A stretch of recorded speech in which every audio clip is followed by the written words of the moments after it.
ചോദിക്കാൻ സാധ്യതയുള്ള വളരെ പ്രധാനപ്പെട്ട 10 ചോദ്യങ്ങളാണ് ഇത്തവണ ഇവിടെ വായിക്കുന്നത്. NHRC ചെയർപേഴ്സൺ ഉൾപ്പെടെ എത്ര അംഗങ്ങൾ ഉൾക്കൊള്ളുന്നു? 6 അംഗങ്ങൾ. ഏറ്റവും വേഗതയേറിയ ട്രാൻസ്മിഷൻ മീഡിയ ഏത്? Optical fibre cable. പോക്സോ നിയമം നിലവിൽ വന്നത് ഏതു വർഷമാണ്? 2012. താഴെ പറയുന്നതിൽ ഒപ്റ്റിക്കൽ സ്റ്റോറേജ് ഡിവൈസിന് ഉദാഹരണം ഏത്? Blue ray disk.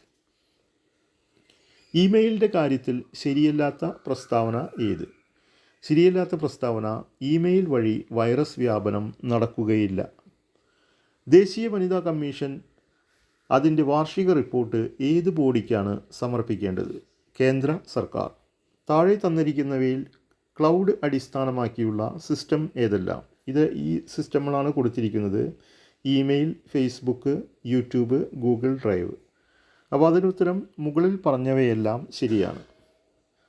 ഉപഭോക്തൃ അവകാശങ്ങൾ സംരക്ഷിക്കുന്നതിനായി ഉപഭോക്തൃ സംരക്ഷണ നിയമം 2019 കീഴിൽ സ്ഥാപിതമായ ബോഡികൾ ഏതാണ്? ഉത്തരം ഉപഭോക്തൃ തർക്ക പരിഹാര കമ്മീഷൻ. ഗാർഹിക പീഡനത്തിൽ നിന്നുള്ള സ്ത്രീകളുടെ സംരക്ഷണ നിയമം 2005 നിയമപ്രകാരം സംരക്ഷണ ഉത്തരവ് ലംഘിക്കുന്നതിനുള്ള പരമാവധി ശിക്ഷ എന്താണ്? 1 വർഷം വരെ തടവോ 20,000 രൂപ വരെ പിഴയോ അല്ലെങ്കിൽ രണ്ടും. 10ാമത്തെ ചോദ്യം: ഗാർഹിക പീഡനത്തിൽ നിന്നുള്ള സ്ത്രീകളുടെ സംരക്ഷണ നിയമം 2005 നിയമത്തിന് കീഴിൽ ഒരു പീഡനത്തിനിരയായ ഒരാൾക്ക് എന്തു തരത്തിലുള്ള ആശ്വാസം തേടാനാകും? അതിനുത്തരം മുകളിൽ പറഞ്ഞവയെല്ലാം എന്നാണ് കൊടുത്തിരിക്കുന്നത്. ഉത്തരങ്ങൾ വായിക്കാം: സംരക്ഷണ ഉത്തരവുകൾ, താമസ ഉത്തരവുകൾ, പണ ആശ്വാസം.